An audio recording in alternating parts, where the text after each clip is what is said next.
अभी अभी आज तक के ऊपर प्रधानमंत्री नरेंद्र मोदी की एक इंटरव्यू आया है।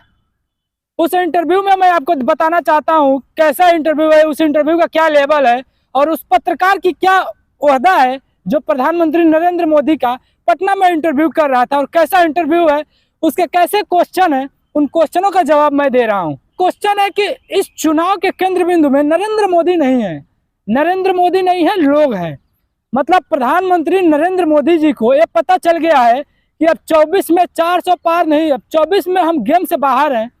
तो इस बार वो चुनाव में, हर बार चुनाव में देखा जाता है अब की बार मोदी सरकार, अब की बार मोदी जी की गारंटी, हर चीज के। एक मुर्गी फार्म का भी उद्घाटन अगर करना रहे तो प्रधानमंत्री नरेंद्र मोदी अपने ऊपर ले लेते हैं। लेकिन इस बार क्या कारण है कि हर बार बोल रहे हैं, बड़े बड़े मंचों से बोल रहे हैं, बड़े बड़े रैलियों में जा रहे हैं तो बोल रहे हैं, उत्तर प्रदेश में रैलियां कर रहे हैं तो योगी आदित्यनाथ को सेंटर में रख रहे हैं, अपने आप को इस चुनाव से दूर रख रहे हैं।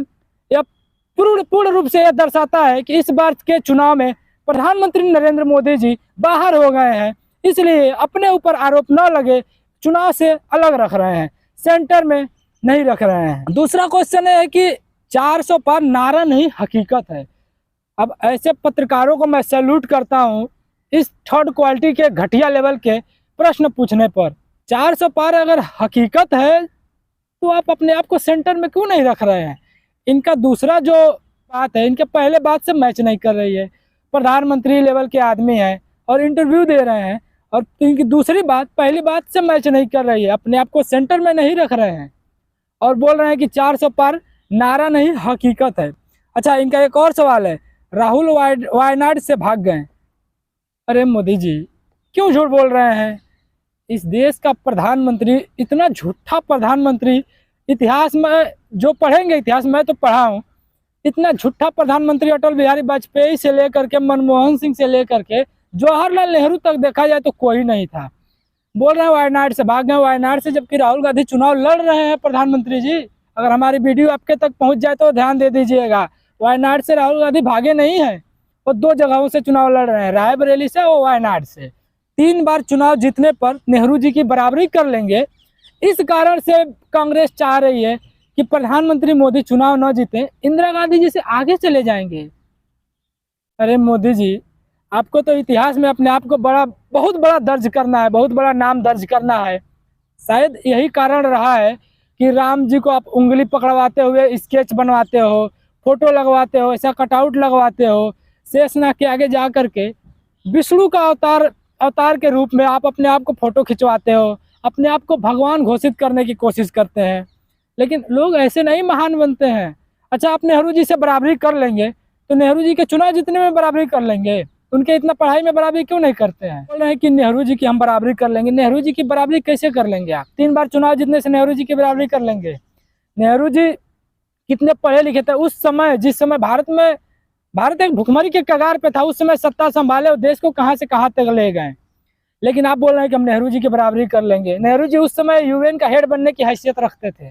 सेना को दुर्बल बनाने के लिए जो काम किए गए हैं वो किए गए हैं। कांग्रेस के ऊपर ऐसा आरोप लगा रहे थे प्रधानमंत्री मोदी कि सेना को कमजोर करने के लिए, दुर्बल करने के लिए कांग्रेस ने काम किया है। मैं मोदी जी से पूछना चाहता हूँ, मोदी जी, सेना को कमजोर करने के लिए अग्निवीर कांग्रेस ने लेकर के आया, सेना आखिर किस तरह से कमजोर हुआ? क्या सेना कोई आप उदाहरण दे सकते हैं, या फिर वैसे बतौलेबाजी करके कि सेना हमारी कमजोर करने के लिए कांग्रेस ने काम किया? कांग्रेस ने पाकिस्तान को 2 टुकड़े किए, उस सेना के दम पर किए। उस समय मानेक साथ है। किस तरह से आपने बोला सेना को कमजोर, तो आप अग्निवीर ला करके कर रहे हैं। सेना अध्यक्ष जो MM नरवणे साहब है, अपने किताब में लिख रहे हैं कि सेना की बिन मर्जी के कानून लाया गया था, अग्निवीर स्कीम लाया गया था।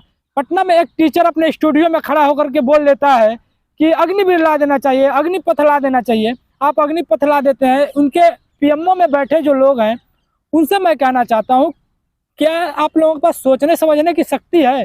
ठीक है, प्रधानमंत्री के ऊपर आरोप लगता है कि हमारे प्रधानमंत्री पढ़े लिखे नहीं है, लेकिन आप लोग तो पढ़े हुए हो, जो PMO में बैठे हुए हो। पटना के स्टूडियो में खड़ा होकर एक टीचर बोलता है अग्निवीर लाओ, अग्निवीर लाओ, अग्निपथ ला दो, और आप लोग ला देते हो।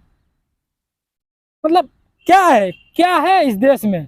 आप लोग कुछ समझे, कुछ सोचे। जिस लड़कों का मेडिकल, रिटेन, फिजिकल सब चीज़ कंफर्म हो चुका था, उनका ज्वाइनिंग लेटर क्यों रोक दिए भैया? तो ज्वाइनिंग लेटर रोक करके आप उनकी वैकेंसी निरस्त कर दे रहे हैं, तो इस तरह से सेना को कमजोर कौन कर रहा है? राम मंदिर कोई मुद्दा है? कांग्रेस इसको मुद्दा बनाएगी? अभी भी कोई मुद्दा बचा है? सब पत्रकार पूछते हैं। मोदी जी कहते हैं कांग्रेस कुछ नहीं बनाती है, कांग्रेस सिर्फ बिगाड़ती है। मोदी जी लाइव झूठ मत बोलिए, कम से कम अब तो झूठ मत बोलिए। आपकी झूठों को इतनी बार बेनकाब कर चुके हैं लोग, और मुद्दा राम मंदिर का मुद्दा बोल रहे हैं आप। राम मंदिर कैसे मुद्दा बनेगा? राम मंदिर का मुद्दा तो आप बनाते हैं, काम कुछ हुआ नहीं है। धर्म के नाम पे वोट आप मांगते हैं, हिंदू मुसलमान के नाम पर वोट आप मांगते हैं, टेम्पू के नाम पर वोट आप मांगते हैं, मंगलसूत्र के नाम पर वोट आप मांगते हैं, भैंस के नाम पर वोट आप मांगते हैं। और धर्म में हिंदू मुसलमान करने की क्या जरूरत है? काम किए हैं तो धर्म के नाम पे वोट क्यों मांग रहे हैं? कांग्रेस तो उसका जिक्र भी नहीं करती है। ठीक है, धर्म अपनी आस्था का विषय है, अपने जगह पर है, लेकिन उसको राजनीति में बार बार उठाना। पत्रकार जो महोदय थे, पत्रकार महोदय को मेरा सैल्यूट है।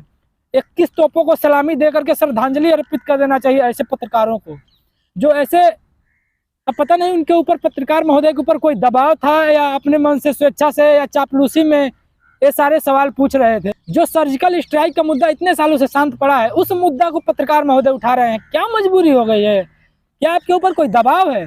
हो भी सकता है रायबरेली में वैसे भी पत्रकारों को मारा जा रहा है, पीटा जा रहा है, पत्रकारों को, पत्रकार नहीं बिके तो स्टूडियो खरीद लिया जा रहा है, तो हो सकता है आपके ऊपर भी कोई दबाव हो, लेकिन खुल के बोल देना चाहिए।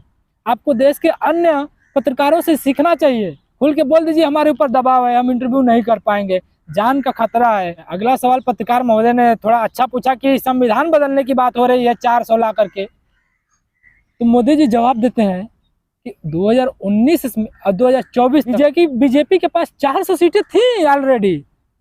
मतलब किस लेवल का झूठ बोल रहे हैं? 2019 से 2024 तक बीजेपी के पास 400 सीटें थी। हमने वीडियो में बोला कि 360 सीटें बीजेपी के पास थी, और इंडिया प्लस की ले ली जाए तो 400 हो जाती हैं, 400 से ज़्यादा हो जाती हैं। हमने उस वीडियो को कई बार देखा, प्रधानमंत्री मोदी ऐसे बोल रहे थे, ऐसा लग रहा था 307 बोल रहे हैं, 360 बोल रहे हैं, लेकिन कई बार सुनने पर पता चल रहा है कि 360 बोल रहे हैं। मोदी जी क्यों इतना झूठ बोलते हैं? मतलब कभी तो थोड़ा शर्म लिहाज कर लीजिए।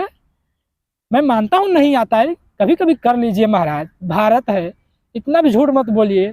360 सीटों पे, 303 सीटों पे तो आपने शपथ ग्रहण लिया था, 360 सीटें कब हो गई आपकी? मीडिया जो है कांग्रेस ने गुलाम बनाया है दोस्तों, जबकि सच्चाई ये है कि ब्रॉडकास्ट बिल प्रधानमंत्री मोदी ला करके, टीवी के ऊपर कंट्रोल है, पेपर के ऊपर कंट्रोल है, सोशल मीडिया बचाता हूँ, सोशल मीडिया को या कोई भी जो चौक चौराहे पे माइक के द्वारा अपना परफॉर्म कर रहा है उनके ऊपर, इंक्लूडिंग स्टैंड अप कॉमेडियन, उन लोगों के ऊपर कंट्रोल करने के लिए इन्होंने ब्रॉडकास्ट बिल लाया था, लेकिन उसमें सुप्रीम कोर्ट के हस्तक्षेप के बाद वो रुका मामला, और सरेआम झूठ बोल रहे हैं। उस पूरा वीडियो को आप लोग जरूर देखिएगा और उस पर अपनी प्रतिक्रिया जरूर दीजिएगा।